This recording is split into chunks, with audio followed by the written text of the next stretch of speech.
La chaleur sèche de l'aéroport militaire de Ouagadougou brûlait la peau. Le ciel, clair et impitoyable, semblait observer en silence une scène que peu oseraient interrompre. Sur le tarmac, entouré de soldats alignés, un drapeau plié flottait légèrement au-dessus d'un cercueil simple, en bois sombre. À l'intérieur reposait le corps du lieutenant Yacouba Zida, tué au combat dans la région du Sahel, en tentant de protéger tout un village d'une attaque terroriste. La population disait qu'il était un héros. Mais là, à cet instant, il n'y avait ni hymne, ni caméra, ni discours officiels, seulement le silence solennel d'un peuple blessé et la présence d'un homme qui refusait d'abandonner ses morts. Ibrahim Traoré était là en uniforme impeccable, les yeux sombres comme le ciel avant une tempête, fixant le cercueil comme s'il dialoguait avec lui. Il avait lui-même ordonné que le corps soit rapatrié. Et il tenait à accompagner personnellement le soldat jusqu'à son village natal. Pour lui, aucun grade ou pouvoir ne justifiait d'oublier un combattant qui avait tout donné pour son peuple. Mais ce qui semblait être un simple geste d'honneur allait bientôt se transformer en scandale national. Autour de lui, ses conseillers l'observaient avec appréhension. Un colonel plus âgé s'approcha, hésitant. « Monsieur le Président, nous avons reçu un communiqué. La compagnie aérienne qui devait assurer le transport refuse d'embarquer le corps. Ils disent qu'il n'y a pas d'autorisation internationale pour le transfert de dépouilles militaires, et ils suggèrent que le corps soit mis en quarantaine. » Le silence qui suivit fut plus assourdissant que n'importe quelle explosion. Traoré leva les yeux, fixa le colonel pendant une longue seconde, puis murmura « Il a attendu des renforts pendant 3 heures dans cette embuscade. Personne n'est venu. Et maintenant ils veulent le laisser ici comme un bagage encombrant ?» Le colonel baissa le regard. La tension montait. Traoré se tourna lentement, marcha jusqu'au cercueil. Il passa la main avec révérence sur le drapeau national. La foule de soldats, jusqu'alors immobile, commença à montrer des signes d'agitation. Tous savaient, le président n'allait pas reculer. Il soupira, leva le visage vers le ciel et parla d'une voix forte pour que tous entendent. « Et un homme qui a donné sa vie pour nous ne peut rentrer chez lui avec dignité, alors aucun de nous ne mérite de porter cet uniforme. » Le silence se transforma en émotion. Il décida qu'il accompagnerait lui-même le corps. Il prendrait l'avion présidentiel s'il le fallait. Mais le plan initial était d'utiliser un vol commercial, car le village n'avait pas d'aéroport et le trajet nécessitait des correspondances. Le problème était que la compagnie aérienne devant assurer le vol jusqu'à la capitale régionale s'opposait à la présence du cercueil à bord. Les passagers pourraient se sentir mal à l'aise, indiquait le mémorandum. Il y a des normes sanitaires internationales, et le protocole est clair. Le transfert de restes humains doit suivre des démarches consulaires. En apprenant cela, Traoré s'arrêta un instant. Puis il fit demi-tour, marcha en silence jusqu'au hangar où se trouvaient les représentants de la compagnie. Il entra seul.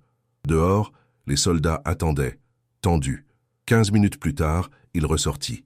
Il était pâle de colère contenue. « Ils disent que le règlement prime sur l'honneur », dit-il à voix basse à son aide de camp. Puis il donna un ordre que personne n'attendait.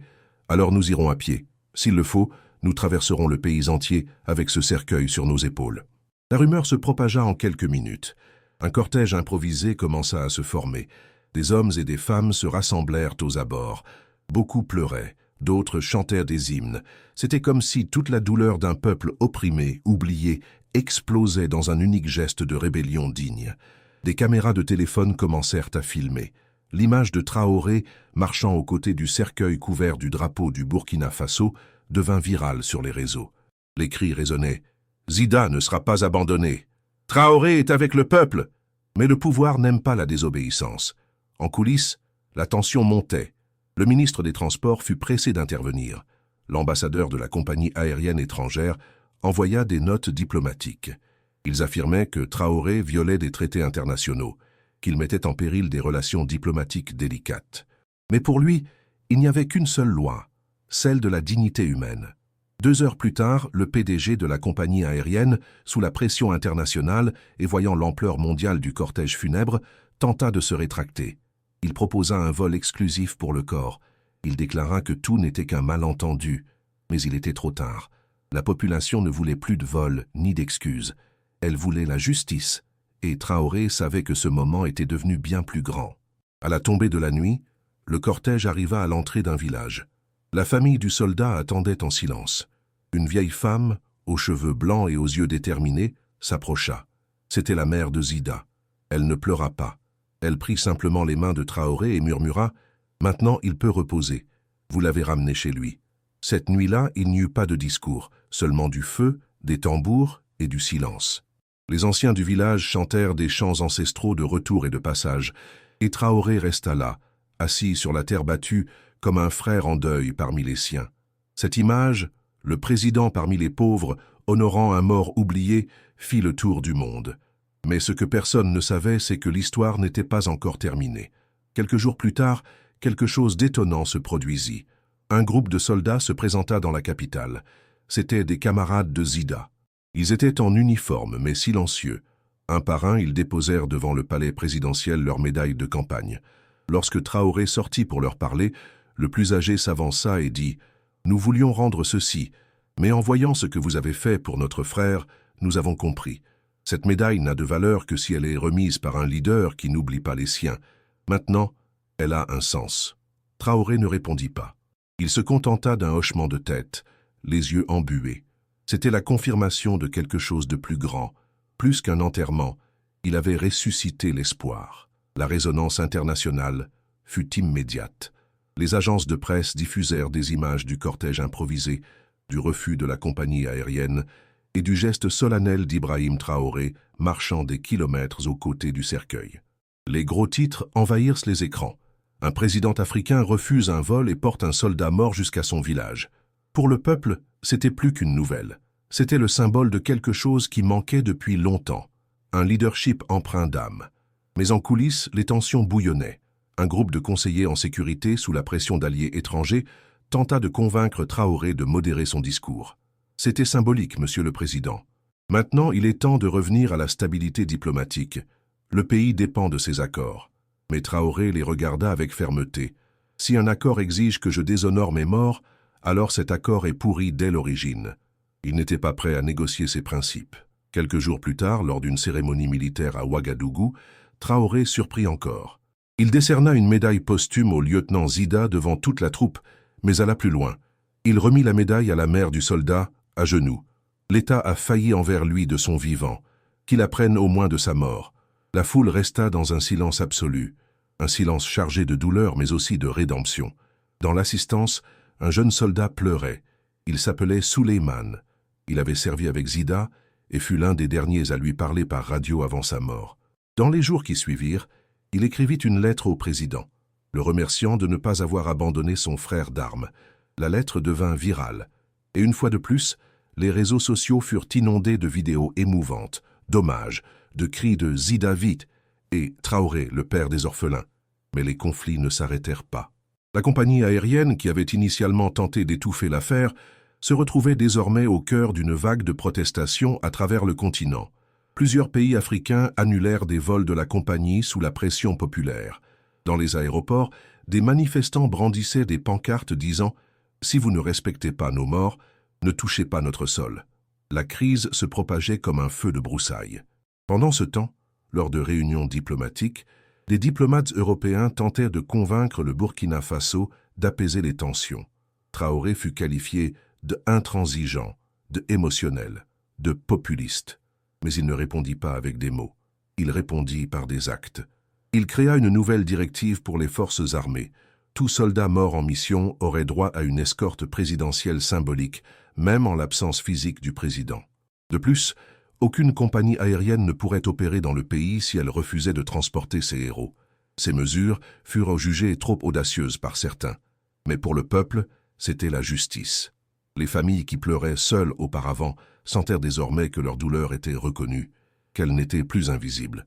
Et cela commença à transformer le pays de l'intérieur. Dans les écoles, les enfants commencèrent à étudier l'histoire de Zida comme un symbole de patriotisme. Dans les villages, les anciens répétaient avec fierté « Nous avons un leader qui marche avec les morts ». Mais les tensions extérieures persistaient. Le siège européen de la compagnie aérienne publia un communiqué tentant de rejeter la faute sur une employée du secteur logistique pour le refus. Il affirma qu'il y avait eu une « erreur de communication ». L'employé fut licencié. Mais à la télévision nationale, Traoré prononça des mots qui figèrent tout le monde. Quand l'injustice est institutionnelle, blâmer un employé est une lâcheté. La racine est plus haute, Et nous connaissons cette odeur. C'est la même que celle de ceux qui ont pris notre or, notre coton et même nos noms. » L'audience exulta. Ces mots furent perçus comme une déclaration de souveraineté. Et ils réveillèrent quelque chose d'endormi chez des millions d'Africains, la fierté d'être maîtres de leur propre histoire. Cependant, l'épisode connut un nouveau rebondissement inattendu. Un général à la retraite, qui avait servi pendant les années sombres des régimes précédents, publia une lettre ouverte critiquant Traoré. Il affirmait que le président avait utilisé la mort d'un soldat pour gagner en popularité, que mélanger émotion et commandement militaire était dangereux. La lettre fut lue dans une émission de radio nationale et l'atmosphère devint tendue. Le lendemain, Ibrahim Traoré apparut par surprise dans le quartier où le général avait servi, sans garde, sans discours, mais avec le père de Zida. Un homme simple, agriculteur, qui n'avait jamais quitté son village. Le président le conduisit jusqu'au centre du terrain, et ensemble, devant les soldats, il demanda à prendre la parole. « Cet homme ici a élevé un fils qui est mort pour nous. Il n'a rien demandé. Il voulait juste l'enterrer avec honneur. Si se battre pour cela est du populisme, alors que nous soyons tous populistes. Si l'émotion n'a pas sa place dans le commandement, alors remettez vos postes aux robots.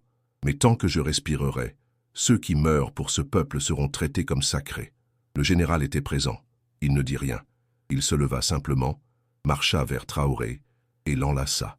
Un silence profond enveloppa les présents. C'était plus que du pardon. C'était une réconciliation.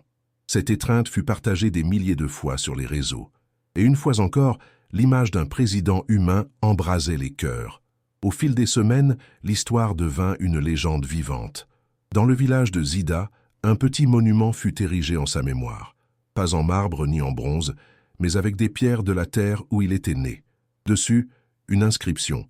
Ici repose un soldat. Là-haut, marche un frère. Traoré, en visite sur place des mois plus tard, pleura pour la première fois devant les caméras. Pas par faiblesse, mais parce qu'il comprenait que la véritable force ne réside pas dans les chars ou les traités. Elle réside dans le fait de porter sur ses épaules la douleur des humbles, même quand le monde entier vous demande de l'ignorer. Et ainsi, d'une erreur diplomatique, naquit un nouveau symbole. Il ne s'agissait pas de cercueil ni d'avion, il s'agissait de dignité. De ne pas oublier, de faire ce qui est juste, même quand personne ne regarde, et de ne laisser personne derrière, pas même ceux qui sont déjà partis.